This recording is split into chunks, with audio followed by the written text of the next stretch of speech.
Welcome back to a chat with Brian. Brian, I hear there's some new things have been happening in Parliament recently. Can you tell us about them?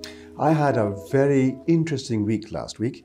On the Tuesday, we had my main presentation of bills. The first bill was legalising cannabis, part one of a three-part series. And the second one was a bill to make a change to an act which is not fit for purpose. The Honourable Wayne Martin made very, very clear that the bill isn't just unfit. The whole thing should be rewritten. And the government has had 5 years to fix this, and they haven't. They haven't even begun. And so I wanted to make one small change. The government, says, oh, we can't make a change, we've got to change the whole bill. They've made about 4 or 5 amendments to that same bill, and my little amendment they can't do.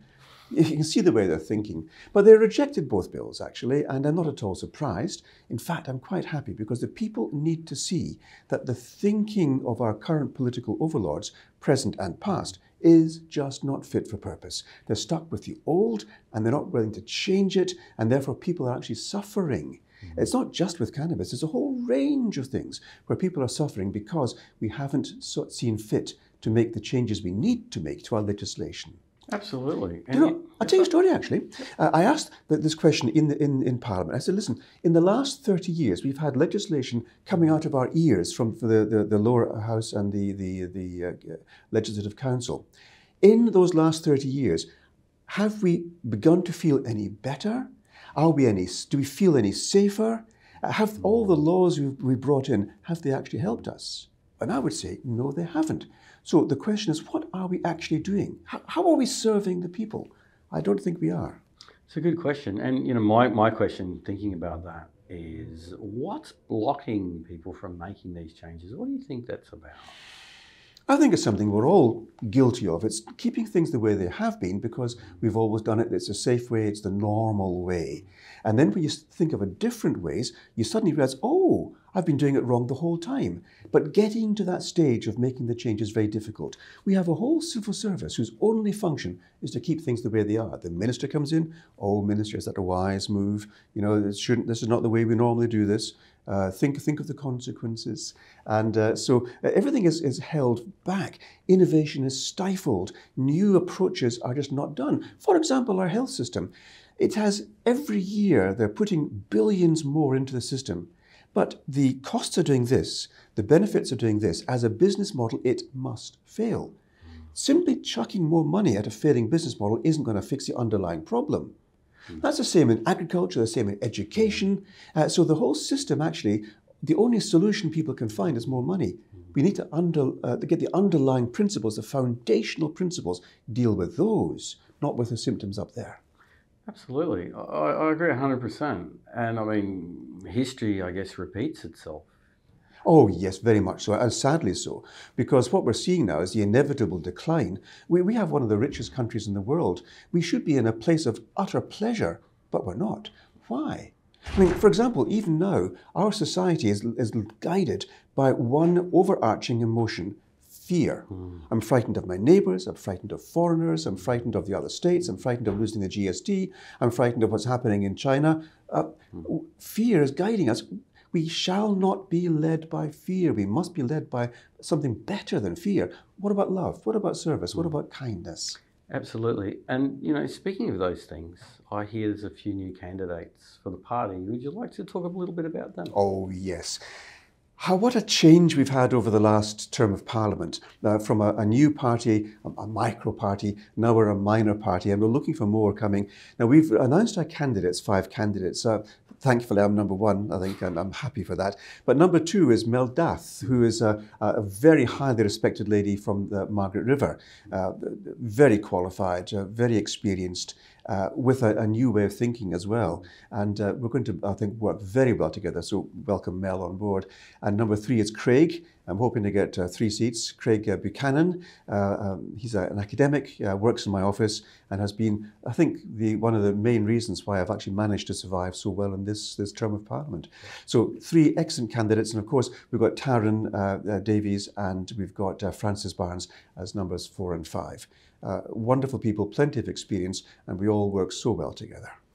Absolutely. And I was wondering about what you said before. And I was thinking to myself, I wonder what it is. What are the qualities that make a person able to make these changes that you've been talking about? What would their qualities be? Because I know these party candidates have these qualities. I'm just wondering what you think they are. What makes us able to make these changes? Well, I think one thing we can say is we haven't got any fear in that respect. I mean, people say you're a brave for doing what you've done so far, standing up and making a target on your back. If I had fear, I wouldn't be doing this. This is because I'm doing this because I want to serve the people, my patients, and also the state of Western Australia. And I don't really fear much of the consequences. I stand for what I believe to be right. And I think every one of us can say that, but I want to do things in a new way. So this idea of thinking differently, I've been doing this myself since 1980s, when I was confronted with the inability of the current medicine to actually find solutions, and it's still the case. Okay. So I've had to think broadly and look at the underlying causes, which is actually causing the illness, rather than fix the superficial problems. What's the actual underlying cause? And I think in our party, we're looking here more at the foundational aspects of society. If we're going to be banning, for example, a healthy healing herb for no good reason, for no physical reason, no medical reason, no social reason, it's actually a political reason it was banned. If we're going to accept that, where else are we accepting second-rate laws? Absolutely. And I was thinking the other day, I was thinking about some volunteers. And I was noticing volunteers and how much they imbibe what you're saying. They put themselves out there, they do different things, they have a good heart. And, I'm wondering what would make the perfect volunteer for this party, being so innovative as it is. And I think, you're talking about sometimes a special kind of person. What would make a good volunteer for this party, do you think? Well, one thing to notice is that Western Australia, we have actually a strong culture of volunteers. I used to be a volunteer Surf Lifesaver when I was young.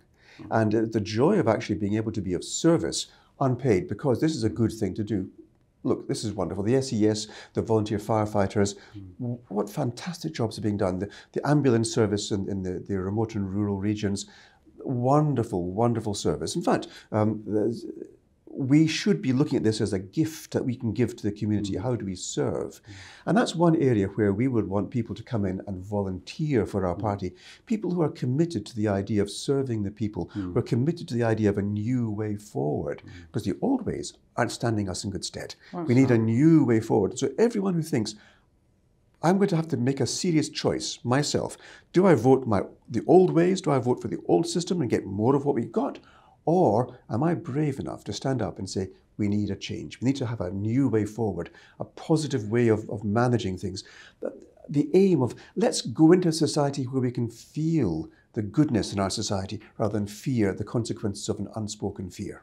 And I'm wondering if that's like a call to action for volunteers, because it seems like the volunteer that would volunteer for this party would want to be innovative, would want change, and would want to do the right thing for the right reasons. Well, I'll put out a call there. The time is now. We're in, I think, a pivot point of our society. We must make changes. We must make changes now. We must start now. So all those who feel we must do something to affect a change in our society, now is the time. Come, stand up with us. Look for a different society, a society which values people, which values truth, freedom, and justice. Come to us. And if you'd like to make a change, please volunteer for the party. You're all welcome. And have you got anything else, Brian, that's important to say before we wrap it up and call it a day? It's been an interesting 3 years coming into a fourth year. The election year is coming up. And I'm full of energy and ready to do even more. We are at the front of a tsunami of change coming into our society. We're at the forefront of that. This is who we are. Come and join us, because it's going to be a wild ride. Absolutely. And who doesn't love a wild ride, right?